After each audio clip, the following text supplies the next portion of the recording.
لە لاپەڕەی تایبەتی خۆی ئەرین مەسرور بارزانی چالێنجێکی ڕاگەیاندووە و داوا لە هاوڵاتیان دەکات پابەند بن بە بەستنی ماسکە و هەریەکە و لای خۆیەوە ئەم هاشتاگەدا بنێت و وێنێکی خۆی بە ماسکەوە لە کۆمنتدا دابنێت. چالێنجەکەی کوڕەکەی مەسرور بارزانی سەرۆکی حکوومەت لە تۆڕە کۆمەڵاتیەکان کاردانەوەی بە دوای خۆی داهێنا.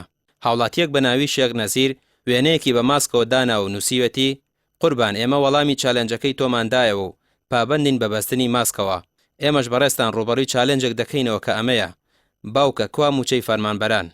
هاوڵاتیەکی دیکە بە ناوی محەممەد ڕەمەزان پرسیار لە کوڕەکەی سەرۆکی حکوومەت دەکات و نووسیوەتی جارێ بزانە خەڵکی پارەی کڕینی ماسکی ئەم پێیە اینجا وەرە چالێنج بکە یاخود پرسیاری ئەوەی لێکراوە کوا داهاتی خاڵە سنووریەکان و داهاتی ناوخۆ و پارەی فرۆشتنی نەوت بەڵام وەڵامی هیچ کام لەم پرسیارانەی نەداوەتەوە. ڕۆژنامەنووسێکیش دەڵێت کۆمەڵگەی کوردی ئێستا پێویستی بە میلەت پارێزیە.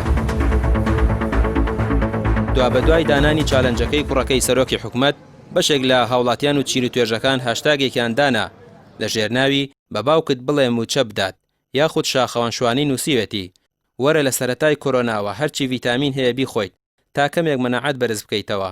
دوو چالێنجی ئاوەها زەختەکەت بەرز دەکاتەوە مەنەعە لە لەشتدا ناهێڵێت. لای خۆشیەوە سۆران عومەر ئەندامی پێشووی پەرلەمانی کوردستان لە تۆڕی کۆمەڵاتی فەیسبوک نووسیوەتی کارگەی دروستکردنی ماسک بۆ بزنسی کۆرۆنا بەپەلە هێندرایە هەولێر مانگی 10 ملیۆن ماسک دروست دەکات. فەرمانی بەستنی ماسک و چالێنجی بەستنی ماسکی بۆ ئەنجام نەدرێت چۆن مانگی 10 ملیۆن ماسک دەفرۆشرێ. لای خۆشیەوە وەزیری تەندروستی حکوومەتی هەرێم چالێنجەکەی ئارین مەسرور بارزانی قبول کردووە و لە تۆڕی کۆمەڵاتی فەیسبوک پۆستی کردووە. هاوڵاتیەکیش لە کۆمنتدا بۆی نووسیوە فەرمانبەرەکان 6 مانگە هاوار لێ دەکەن و ئەڵێن لە بێموچەییە ژیانمان نەماوە بە شەو ڕۆژ یاری بە ژیانی خۆمان دەکەین.